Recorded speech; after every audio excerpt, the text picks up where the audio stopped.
안녕하세요. 최동혁입니다. 아이스하키의 기본적인 내용에 대해 설명하려고 합니다. 첫 번째로 팀은 어떻게 이루어지는지 알아볼까요?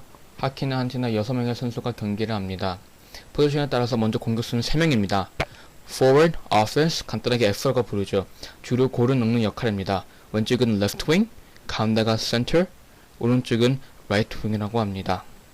이 3명의 공격수들이 힘을 합쳐서 퍽을 골단에 넣습니다. 그리고 수비수는 2명, 간단하게 D라고 부르죠. 주로 골을 막는 역할입니다. Left Defense와 Right Defense가 있습니다. 마지막으로 골텐더 혹은 골리라고 부르는 포지션이 있습니다. 아이스하키는 경기하는 중에 플레이를 멈추지 않고도 선수를 바꿀 수가 있습니다. 이것을 라인 체인지라고 하는데요. 선수들이 경기를 하다가 아이스에서 벤치로 들어가고 또 벤치에서 아이스로 나옵니다. 하지만 너무 먼저 나와버려도 안되죠. 골리를 벤치로 불러서 골리 없이 경기를 할 수도 있습니다. 대신 플레이어 한 명을 더 집어넣으면 공격수 숫자가 많아지죠. 이러면 플레이어만 6명이 되지요. 이런 경우 네트를 지키는 골리가 없이 텅 비었다고 해서 엠티넷이라 그럽니다.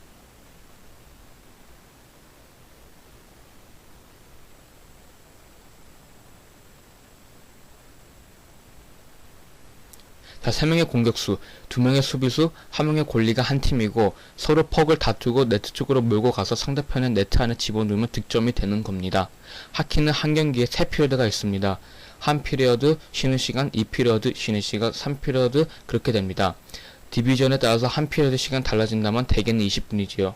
그럼 야구는 9회, 축구는 전후반, 농구는 4쿼터가 답입니다. 이제부터 우리가 훈련하는 아이스링크에 대해서 알아볼까요? 각 진영을 일컫는 존과 그 존을 나눈 선인 라인에 대해서 얘기해 볼게요. 가운데 선인 센터라인, 그리고 양쪽 진영을 나눈 블루라인이 있습니다. 가운데를 뉴트럴선, 중간 진영이라고 하지요. 그 양쪽 옆에 경계 진영 방향 혹은 퍽의 흐름에 따라 공격 진영과 부릅니다. 그리고 그 반대쪽이 디펜딩 존, 네트가 있는 보드 쪽의 마지막 빨간 선이 엔드라인입니다. 마지막으로 네트 앞에 파란색 부분이 골리 크리스, 골린의 집입니다. 아이스하키의 기본이 되는 4가지 플레이 시작을 알리는 페이스오프, 여러분이 제일 자주 쉽게 여기는 옵사이드, 아직도 조금 헷갈리는 아이싱에 대해 간단히 설명하겠습니다. 피어지 처음 시작할 때와 골이 들어간 후에는 아이스 링크의 가운데 센터 서클에서 페이스오프 시작합니다. 링크에는 전부 9개 빨간색 페이스오프 지점이 있습니다. 9개 다시 한번 볼까요? 지금은 엔드란 쪽입니다. 센터가 가운데 블레이드 길이 정도 사이에 두고 스틱을 마주대야 합니다. 그리고 우리가 꼭 알아야 될 업사이드가 있습니다. 오른쪽 공격수가 퍽을 몰고 들어가고 왼쪽 공격수가 따라 들어가죠? 아무 문제 없습니다. 왼쪽 공격수 양쪽 스케이트가 퍽보다 먼저 블루라인 안에 있으면 업사이드입니다. 바로 경기를 멈추고 블루라인 바로 바깥쪽에서 페이스오프를 합니다. 업사이드인지 아닌지 결정하는 것은 30cm 블루라인이 아니라 양쪽 선입니다. 퍽이 흐르는 방향에 따라 블루라인 이쪽 라인 또는 블루라인이 저쪽 라인이 기준이 됩니다. 느린 그림으로 볼까요? 양쪽 스케이트가 블루라인 전혀 안 닿았어요. 업사이드입니다. 누드 선수들이 어타킹 존에 있습니다. 퍽이 블루라인 쪽으로 다시 흘러나옵니다. 하지만 블루라인을 완전히 넘지 않았다면 아직도 어타킹 존에 있는 겁니다. 그래서 업사이드가 아니고 온사이드입니다. 퍽이 블루라인과 뉴트럴 존하고 연결된 쪽의 선이 업사이드인지 아닌지 결정하게 되는 겁니다. 이번에 오른쪽 연두선 선수가 퍽을 가지고 어타킹 존으로 오고 있습니다. 이럴 때 왼쪽으로 연두 선수는 어떻게 해야 될까 할까요? 답은 업사이드를 피하기 위해서 기다린다입니다. 오른쪽 연두 선수는 기다렸다가 오른쪽 연두 선수가 몰고 있는 퍽하고 같이 들어갑니다.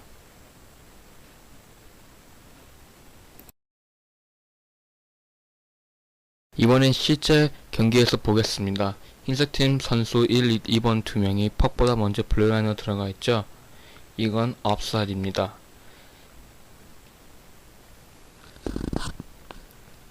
이번엔 노란팀 선수 한 명이 너무 먼저 들어가는 거 보이시죠?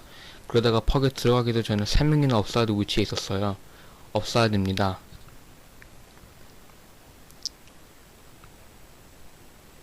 흰색 선수 2명이 블루라인 안에 남아있죠? 퍽이 다시 들어갔을 때 밖으로 못 뻗어나와서 업사이드입니다.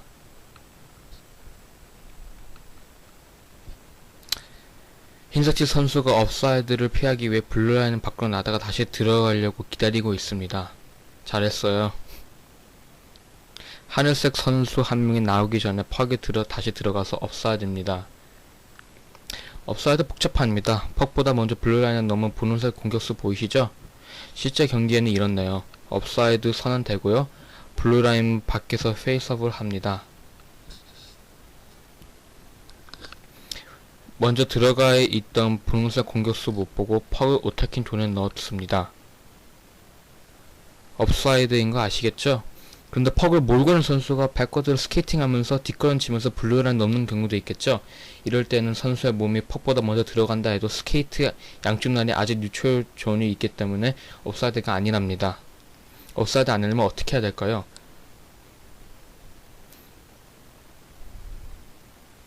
정답은 퍽, 블루라인 같은 팀 선수를 보면서 플레이를 해야 됩니다. 다음은 아이싱입니다. 퍽이 센터의 레드라인을 넘어서 상대팀의 엔드라인까지 슝슝 가버립니다. 이게 아이싱입니다. 그러면 일단 경기를 멈추고 수비하던 엔드라인 쪽 페이스오프 지점에서 다시 페이스오프를 합니다. 뉴트럴 존은 사이에 두고 어타킹 존, 디펜 존이 있습니다. 가운데가 센터는 아니고요. 여기가 아이싱을 결정하는 기준입니다. 퍽이 이쪽으로 흐릅니다. 엔드라인을 넘어서 보드까지 흘러갔죠? 심판이 아이싱을 선언합니다. 아까 그림처럼 퍽을 쳐낸 쪽에 엔드존에서 페이스오프를 하겠죠.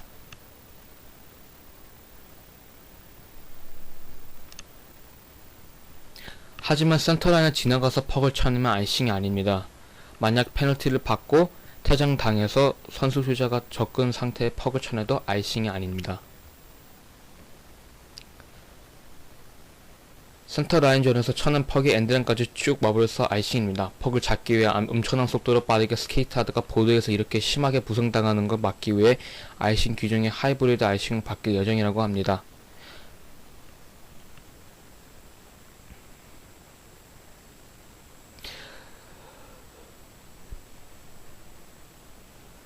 나머지 인형 선수 보이시죠? 그래서 퍽이 엔드라인 바로 넘기 전에 엔드존의 페이스업 지점으로 빨간 점은 아이싱 기준으로 더 앞으로 당겨집니다. 바로 그 점을 지날 때 만약 공격수가 먼저 그 퍽을 잡는다면 엔드라인 넘어가도 무조건 아이싱이 아니고 그대로 경기가 이어집니다.